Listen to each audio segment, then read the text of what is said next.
Irán suele ser contado desde la política, desde la tensión, desde los titulares que lo reducen a un mapa de conflicto. Pero existe otro Irán, más silencioso y más antiguo, que no habla primero con embajadas ni con misiles, sino con piedra, barro, humo, escaleras, patios y montañas. Ese Irán se conserva en 7 aldeas donde la arquitectura no fue pensada para impresionar al visitante, sino para permitir que la vida continuara allí donde la geografía parecía negarle al ser humano cualquier comodidad. En estos pueblos, la casa no se impone sobre el paisaje, nace de él, se encaja en él, se humedece con él, se calienta con él y envejece con él. Y por eso, más que aldeas antiguas, estos lugares son una memoria viva de cómo una civilización aprendió a durar. Cada una de estas aldeas responde a una pregunta distinta, pero todas comparten la misma urgencia original. ¿Cómo permanecer? ¿Cómo levantar un hogar en una ladera de 60 grados? ¿Cómo abrir una vivienda dentro de un cono volcánico? ¿Cómo vivir en una garganta vertical donde bajar por agua significa escalar entre terrazas de piedra? ¿Cómo volver habitable una cueva excavada en arenisca? ¿Cómo resistir el invierno, el calor, el aislamiento, la escasez de agua y la presión del tiempo sin destruir el terreno que sostiene a la comunidad? En ellas, la arquitectura no es un lujo estético, ni un gesto de poder, ni un espectáculo. Es una tecnología de supervivencia refinada durante siglos hasta convertirse en cultura. Lo extraordinario es que esa cultura no se limita a los muros. También vive en la cocina, en los ritmos de circulación, en las lenguas que aún se hablan al interior de las casas, en la manera de preparar el té o la sopa, en la altura de una puerta, en la forma de un tejado, en el humo que ennegrece un techo y lo convierte en archivo doméstico. Lo que para un visitante moderno podría parecer precariedad, para estas aldeas es inteligencia acumulada. Cada solución arquitectónica responde a una presión real. El frío que atraviesa la piedra, la ausencia de agua en las cotas altas, el derrumbe posible de una ladera, la necesidad de compartir el calor entre viviendas, la urgencia de esconderse del desierto o de integrarse a él. Aquí, construir siempre significó leer antes el terreno. Este documental entra en esas 7 aldeas, no como si fueran postales congeladas, sino como si fueran organismos vivos. Lo que veremos no es solamente belleza antigua. Veremos convivencia con la materia, con la altura, con la roca, con el barro rojo, con la nieve, con la sequedad y con el paso lento de las generaciones. Veremos un Irán que no desapareció bajo la modernidad porque supo conservar una lógica mucho más profunda que cualquier moda constructiva. La idea de que la supervivencia depende de escuchar al lugar antes de intentar dominarlo. Khandovan se alza al pie del monte Sahand, en el noroeste de Irán, y parece menos una aldea construida que una aldea descubierta dentro de la montaña. Allí, antiguas corrientes de lava y ceniza se endurecieron con el paso del tiempo hasta formar piedra tuf, y luego el viento y la lluvia hicieron su trabajo paciente, esculpiendo columnas cónicas de más de 30 pies de altura. Dentro de esas masas de piedra, los habitantes excavaron sus casas. No añadieron una arquitectura al paisaje volcánico, abrieron vida dentro de él. Por eso Khandovan no se comprende del todo desde la distancia. Desde lejos impresiona su forma. De cerca impresiona su lógica. Muros de casi 6 pies de espesor que aíslan del frío y del calor. Espacios tallados hacia adentro. Puertas bajas, corredores estrechos, niveles superpuestos como si la vivienda hubiera aprendido a respirar con la roca.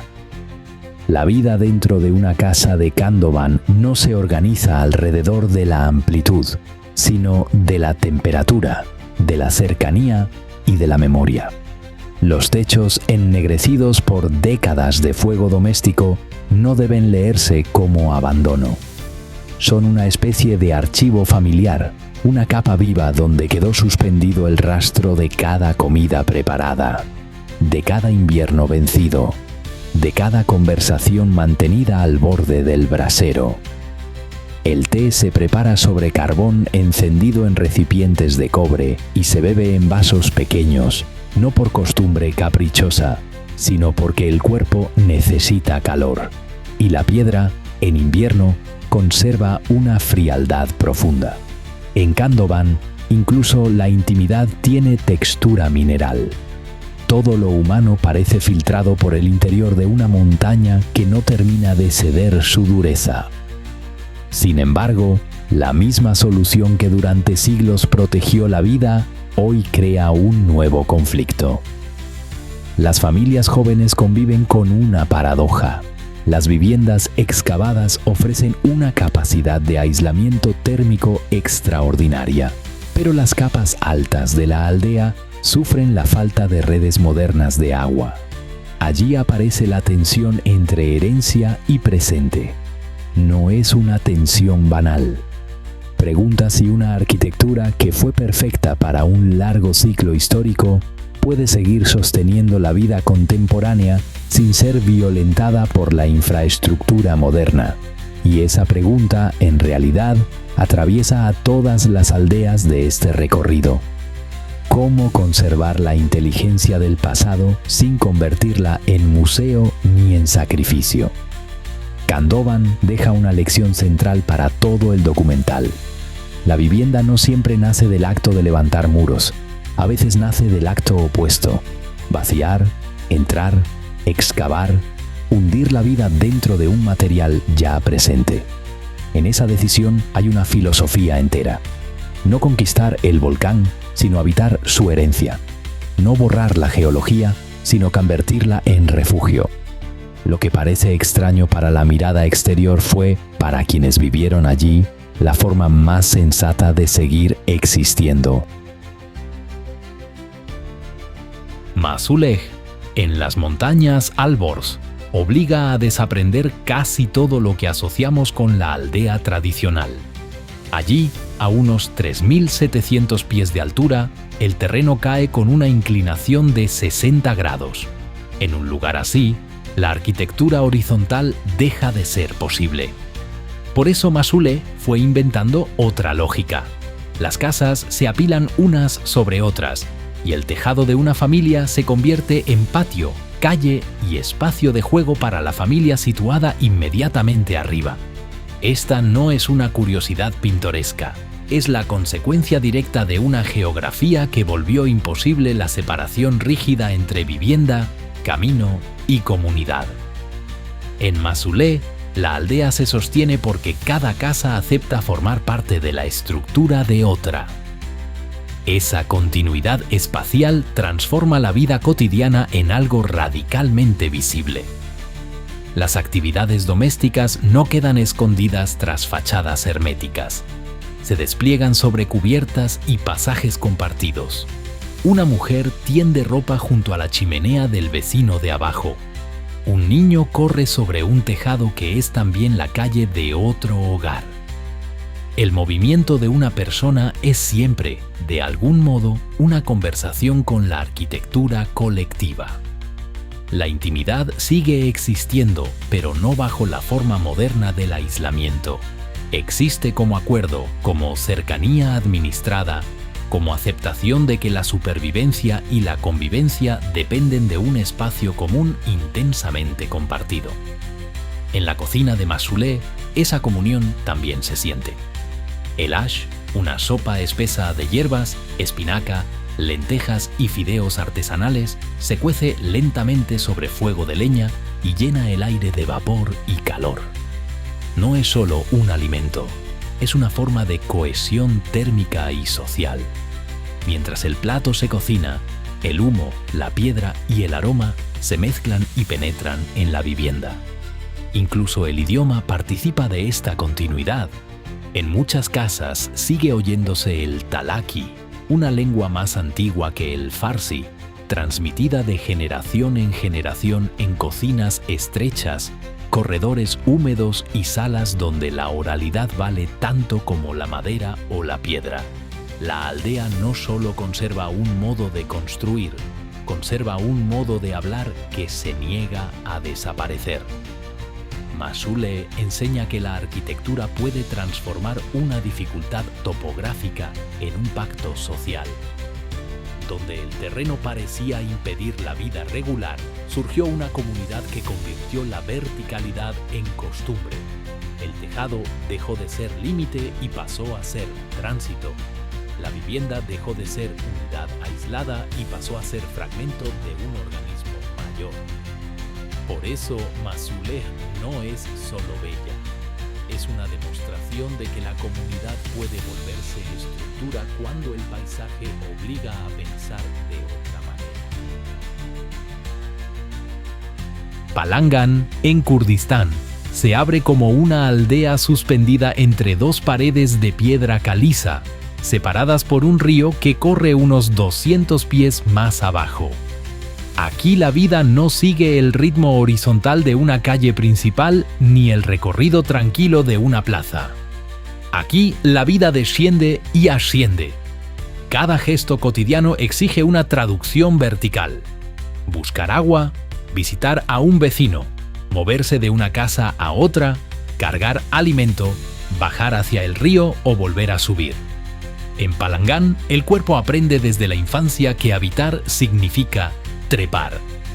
La topografía no es una circunstancia exterior, es una escuela muscular, una disciplina diaria que organiza la respiración, el tiempo y el contacto humano. Pero Palangan no es solamente una coreografía de escaleras y terrazas. También es un lugar donde la dureza del paisaje ha sido respondida con una inteligencia sorprendente del agua. Más de 20 manantiales minerales que brotan de las rocas alimentan canales utilizados para la cría de truchas en pleno corazón de un entorno montañoso y seco. Allí el agua no es solo recurso, es orden. Sostiene una economía, una dieta y un tejido doméstico.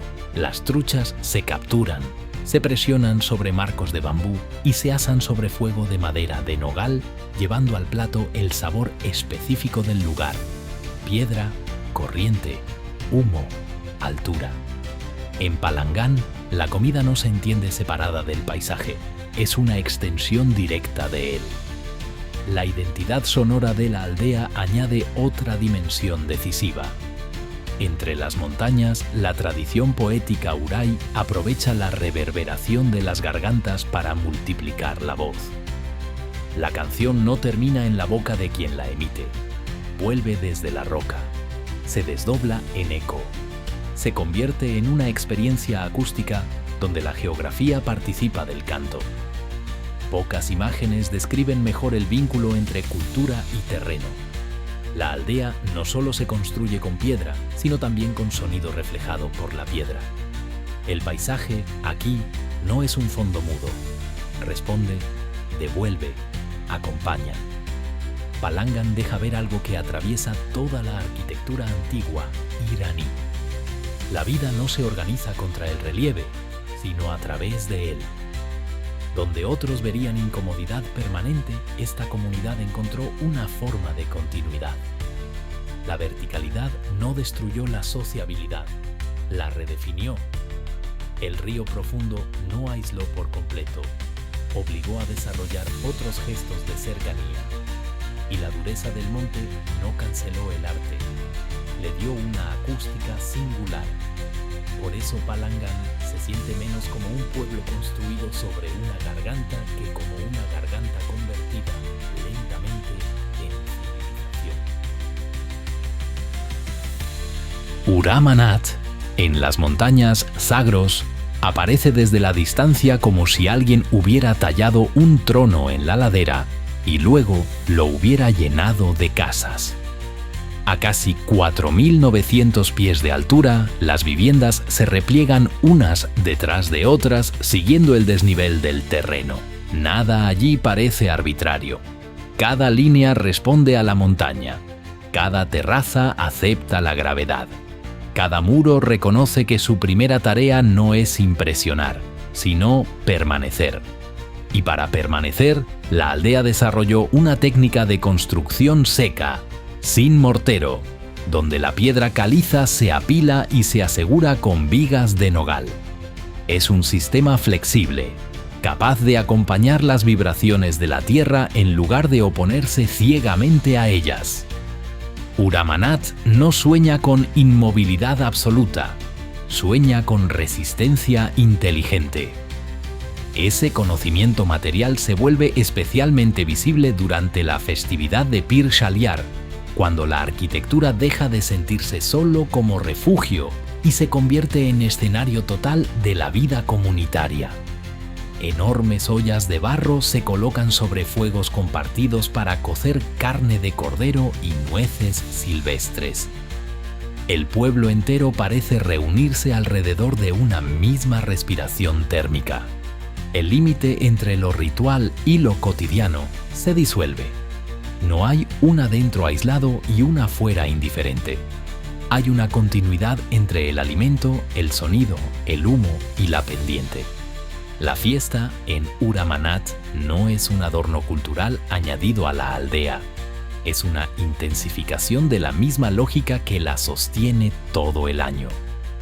También el sonido tiene una arquitectura aquí. Los daf, los grandes tambores de marco, resuenan desde distintos puntos de la aldea y crean un tejido acústico que conecta terrazas, patios y muros. No es solo música, es coordinación emocional. Es una manera de sentirse juntos en un espacio fragmentado por la altura. La montaña obliga a la separación física. El ritmo ayuda a reparar esa dispersión. En Uramanat, la comunidad no se da por sentada. Se produce, se convoca, se escucha. Y la arquitectura participa de ese acto porque sus retrocesos, sus patios y sus escalones hacen posible que una vibración atraviese el pueblo entero. Lo que Uramanat enseña es que la resistencia no siempre se expresa como dureza.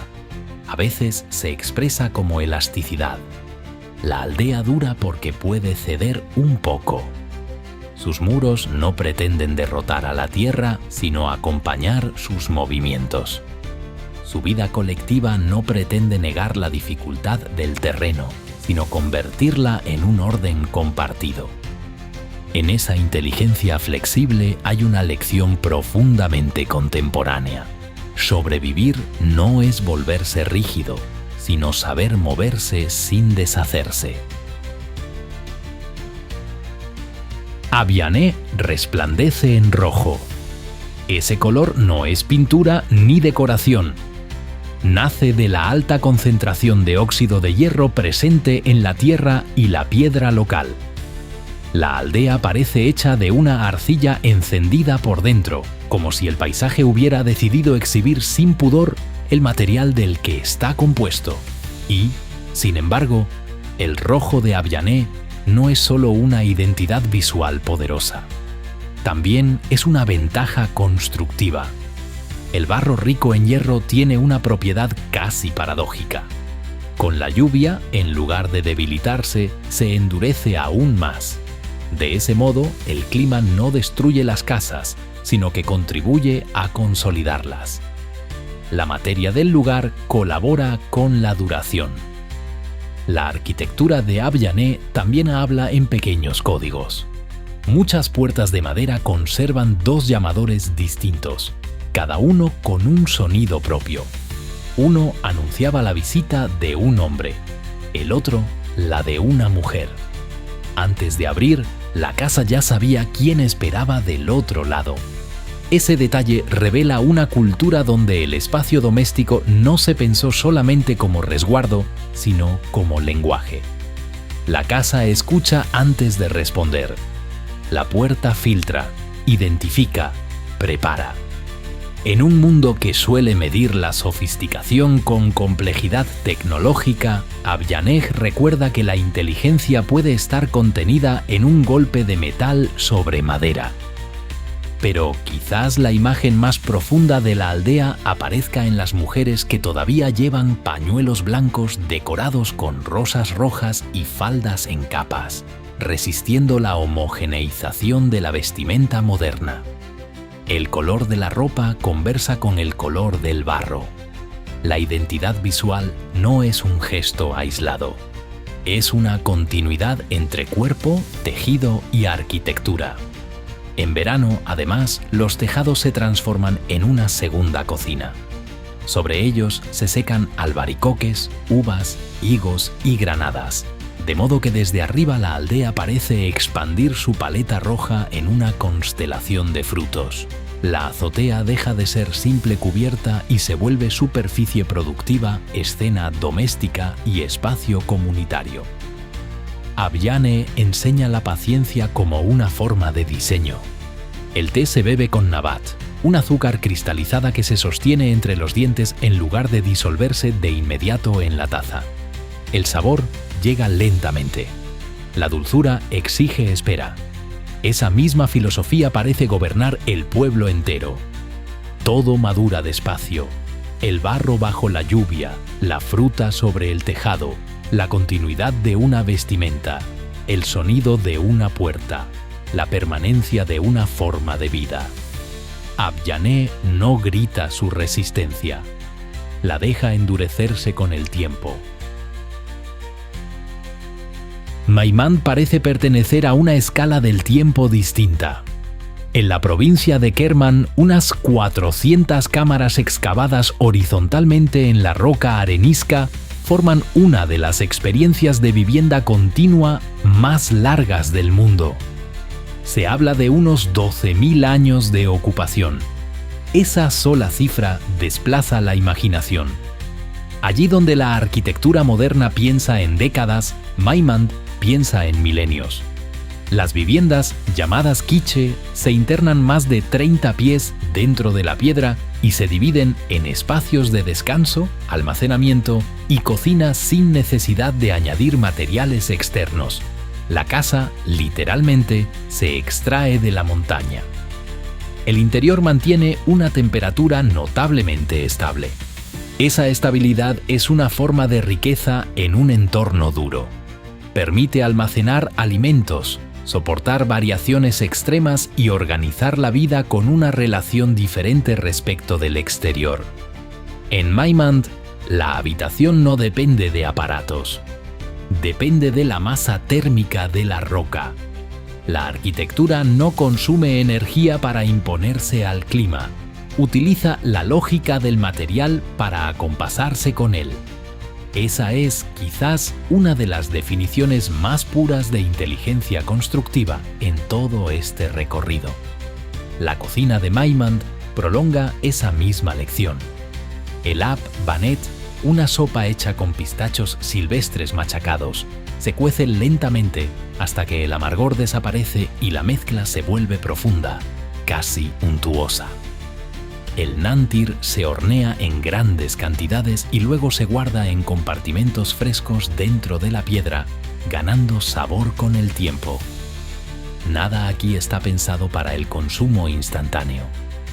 Todo está pensado para durar, para madurar, para sostener. Incluso la capa de hollín en el techo de las cuevas cumple una función más compleja de lo que aparenta.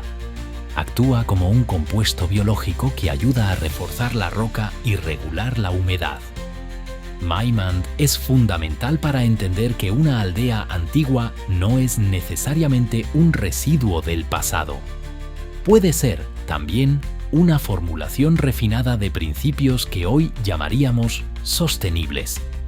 Masa térmica, almacenamiento pasivo, adaptación al clima, uso mínimo de recursos externos, integración absoluta entre vivienda y relieve.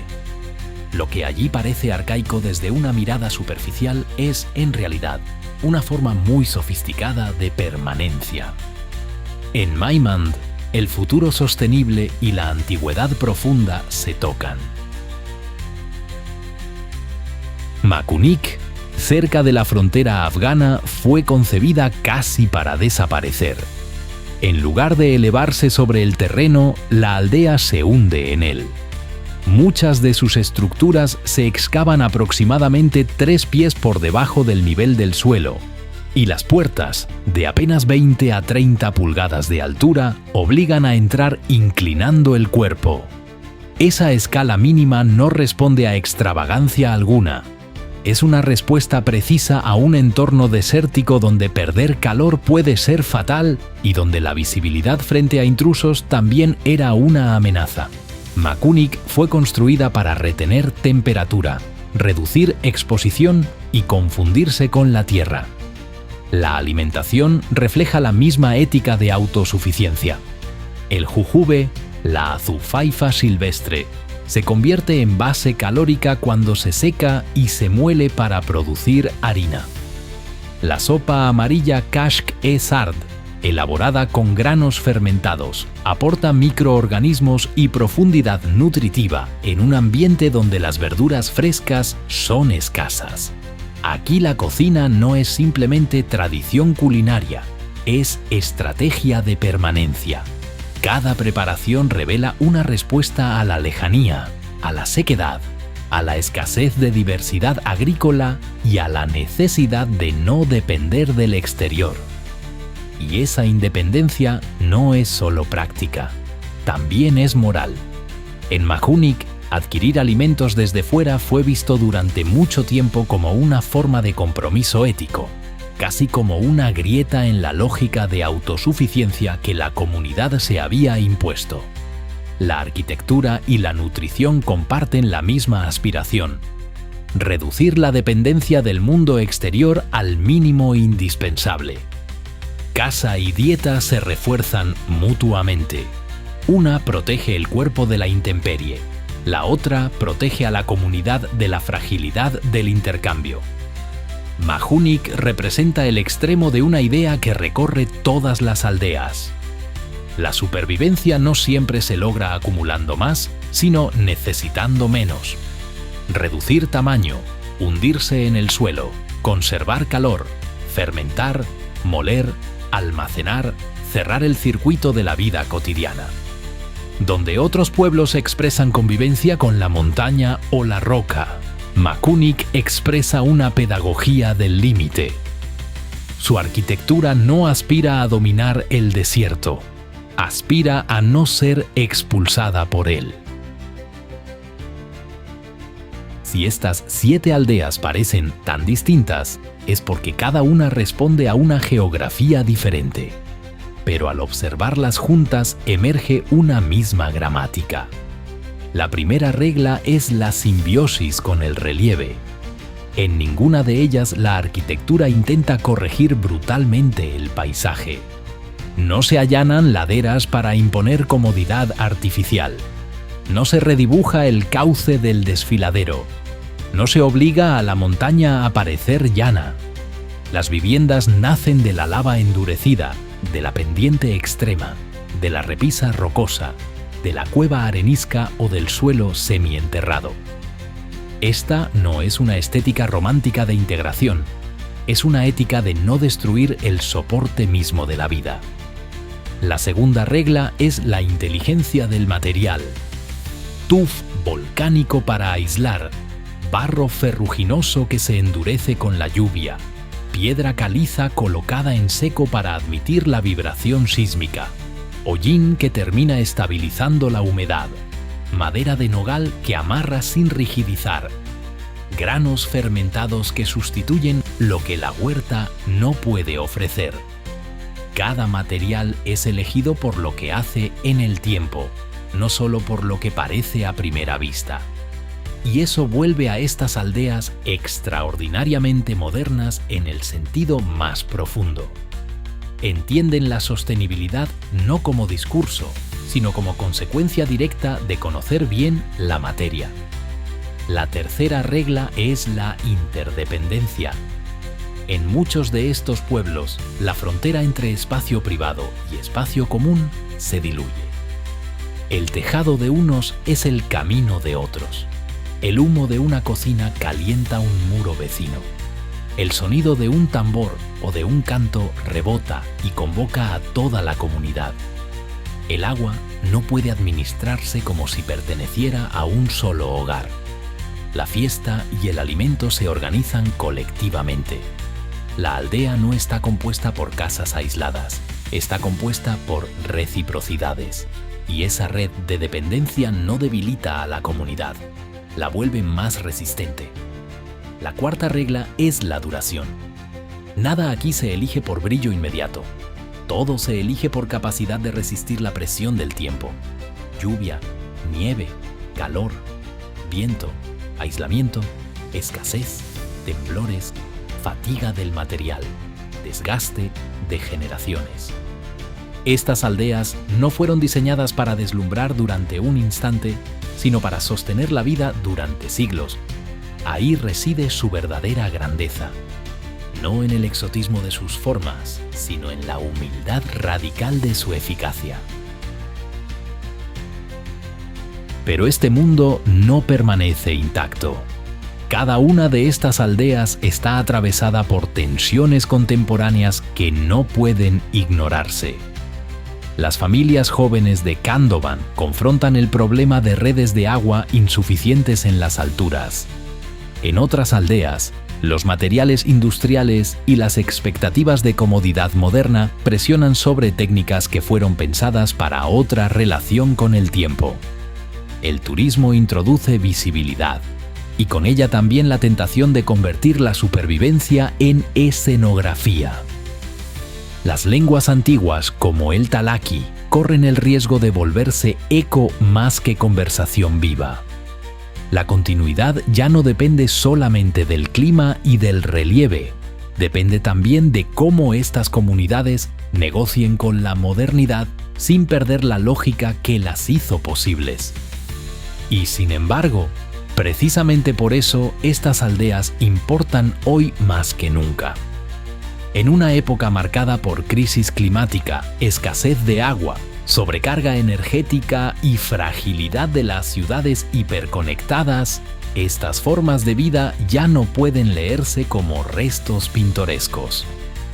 Son laboratorios de conocimiento histórico.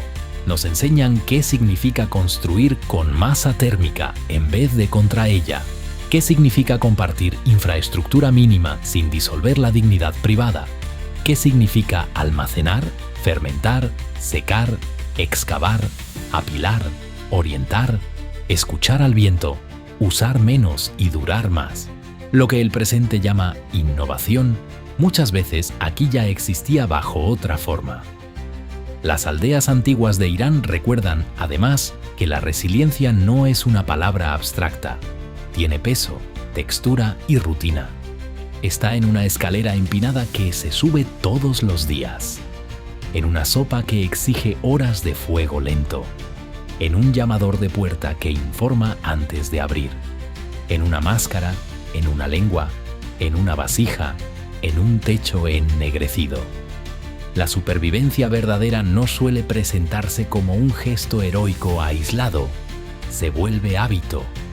Y cuando un hábito se mantiene durante siglos, termina convirtiéndose en civilización.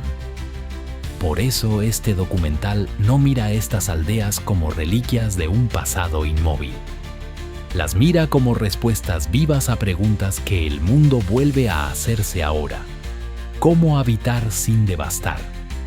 ¿Cómo usar materia local con inteligencia? ¿Cómo construir comunidad cuando la geografía obliga a depender de otros?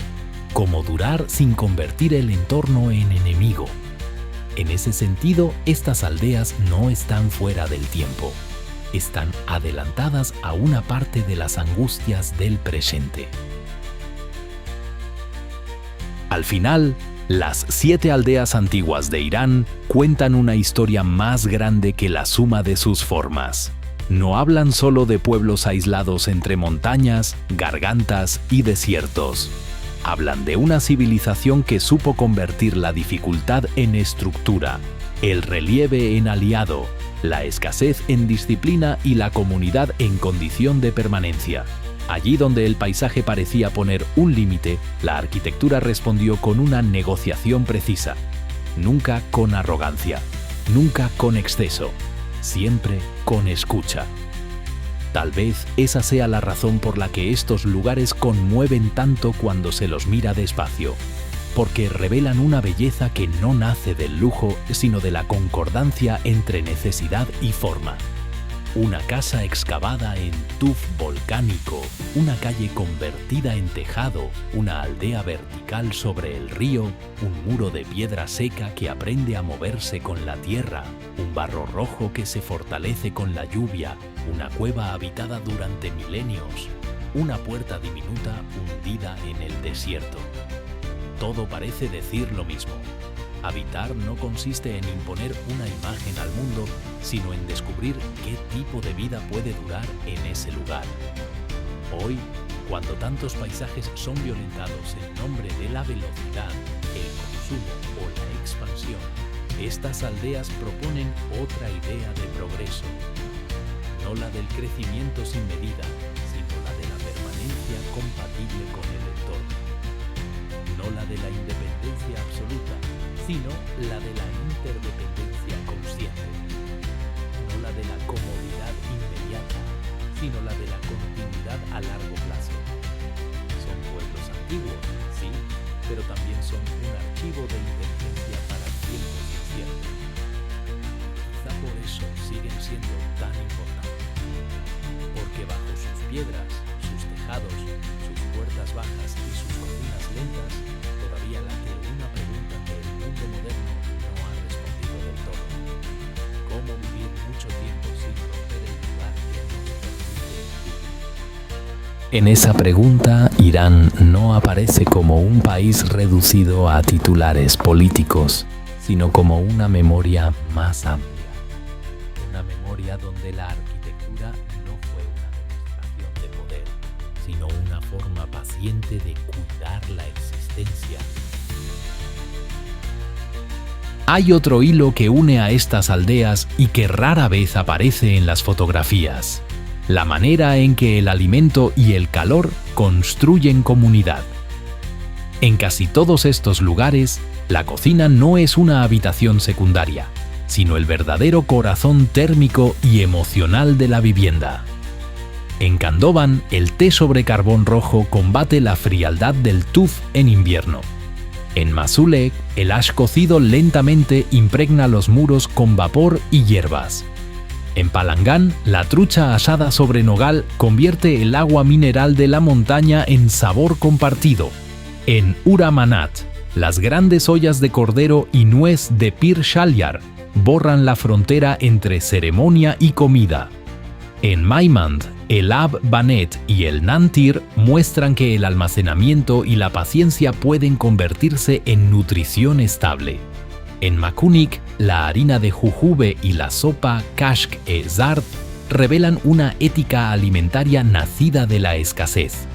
Y en Abianej, el té con nabat enseña que incluso la dulzura puede depender de un ritual de lentitud. Todo esto importa porque demuestra que la arquitectura tradicional iraní nunca separó de manera tajante el edificio del metabolismo.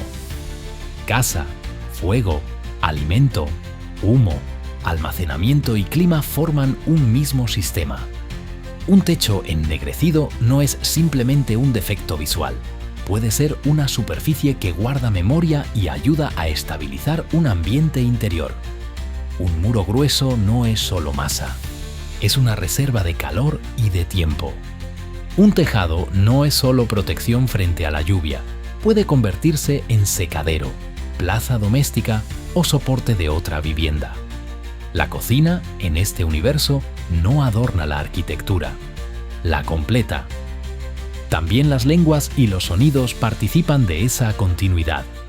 En Masule, el talaki no sobrevive en discursos oficiales, sino en la conversación repetida del hogar. En Palangán, el Uray aprovecha la reverberación del desfiladero y convierte al paisaje en compañero del canto.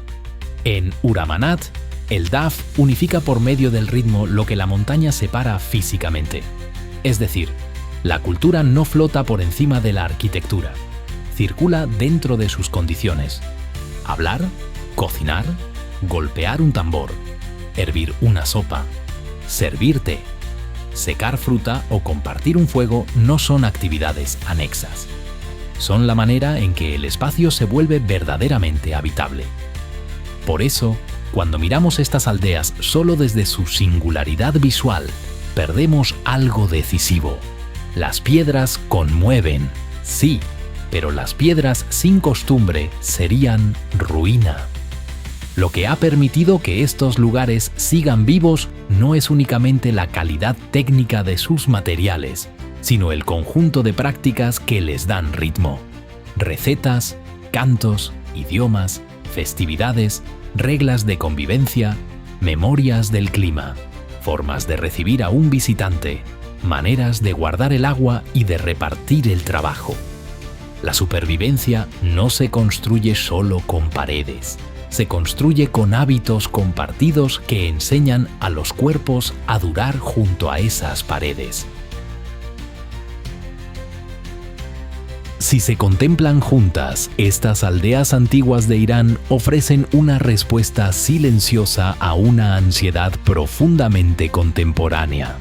Hoy, el mundo se pregunta cómo construir de forma sostenible, cómo disminuir el consumo energético, cómo adaptarse al clima extremo, cómo conservar comunidad en entornos hostiles, cómo hacer arquitectura sin devastar el lugar. Estas aldeas no formularon esas preguntas en lenguaje académico, pero las respondieron durante siglos con soluciones concretas. Kandován respondió excavando dentro de la piedra volcánica. Masule, apilando la vida sobre el desnivel. Palangán, convirtiendo la verticalidad en hábito.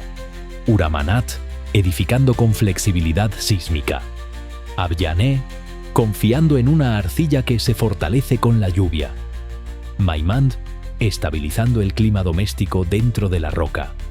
Makunik, desapareciendo parcialmente bajo el desierto. Ninguna de estas respuestas nació del capricho. Nacieron de la necesidad. Y quizá por eso resultan tan poderosas, porque no separan belleza y función, no separan cultura y clima, no separan materia y memoria. Todo en ellas parece haber sido pensado para resistir presión prolongada. Esa es una forma distinta de inteligencia, menos visible que la grandilocuencia moderna, pero probablemente más durable. Una inteligencia que no busca vencer al entorno, sino convivir con él sin disolver la dignidad humana. En un siglo que vuelve a descubrir su propia vulnerabilidad, estas aldeas dejan de ser una simple curiosidad etnográfica. Se convierten en maestras discretas.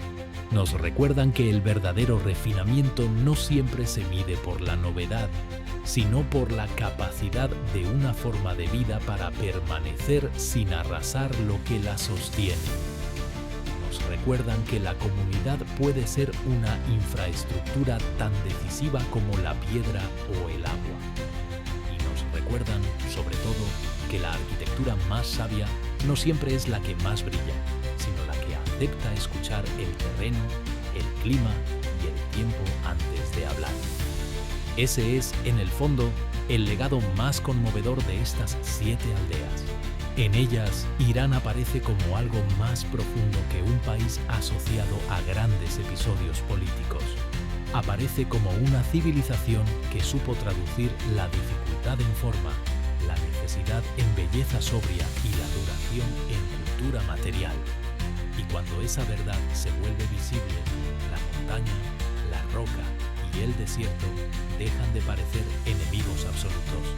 Se convierten en interlocutores, en el otro lado de un pacto antiguo gracias al cual la vida, pese a todo, pudo continuar. Y tal vez por eso siguen emocionando tanto, porque muestran que la permanencia no es inmovilidad, es ajuste, aprendizaje, memoria compartida y una forma humilde de inteligencia que sabe cuándo ceder para poder durar.